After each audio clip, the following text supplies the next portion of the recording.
Hey guys, it's Mr. Martini. I wanted to show you some really amazing online geography tools that you can use with Google. Let's start with Google Earth.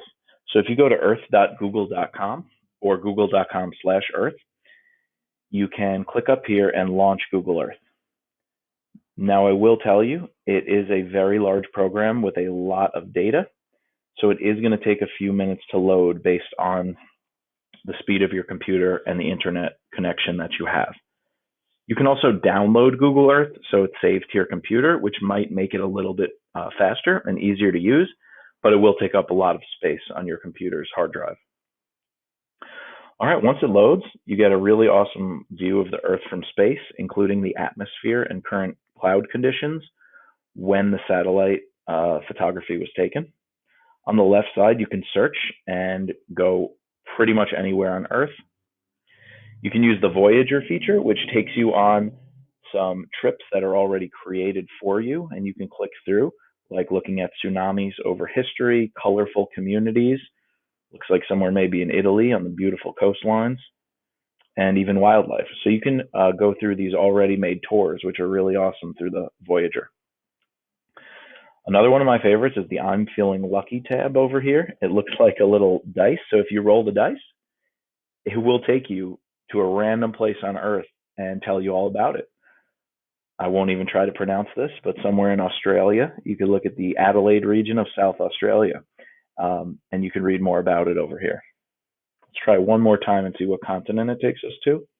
Looks like we're going to Europe, a town in Germany, and you could look up different information about that.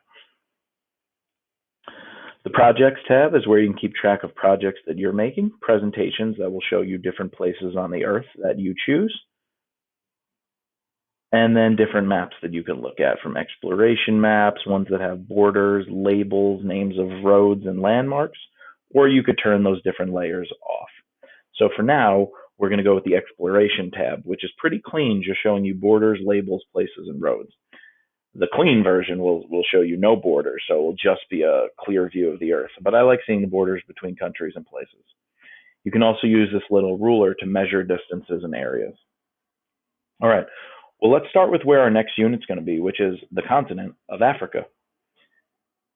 Now, being an extraordinarily large and diverse continent with over 50 different countries, in this unit, we're going to break it down. We are going to take a look at sub-Saharan Africa only. The countries that you see on the northern coast of Africa geographically have been quite isolated from the rest of Africa below the Sahara Desert. So those countries, all the way from Morocco across to Libya and Egypt, we grouped with our Middle East unit because the Middle East over here, plus North Africa, makes up a culture region of cultures that have developed somewhat similarly over the last 1,000 years, mainly Arabic cultures, speaking Arabic, and also having the Muslim religion in common. Once you cross the Sahara Desert, thousands of miles of dry, arid landscape, the sub-Saharan African countries have developed much more related cultures that have taken on a difference from the Middle East and North African countries. So this unit is going to go everywhere from Senegal, wrapping around Western Africa, including Cameroon and Nigeria. We're also going to look at regions of Eastern Africa, often referred to as the Horn of Africa, over here with Somalia sticking out into the Indian Ocean and Arabian Sea. Central Africa is going to include countries like the Democratic Republic of the Congo, Tanzania, Angola. And the last region we're going to look at is Southern Africa, which is going to include a few countries around South Africa, such as Botswana and Lesotho. We can't forget Madagascar over here, often grouped along with Southern or Central Africa. So this is just a few of the things you can do on Google Earth, and as you zoom in and click on places, such as Botswana, you can read so much more about the country and even add it to a project if you're working on a project. And then you can see really neat things like national parks, physical features like the Okavango Delta,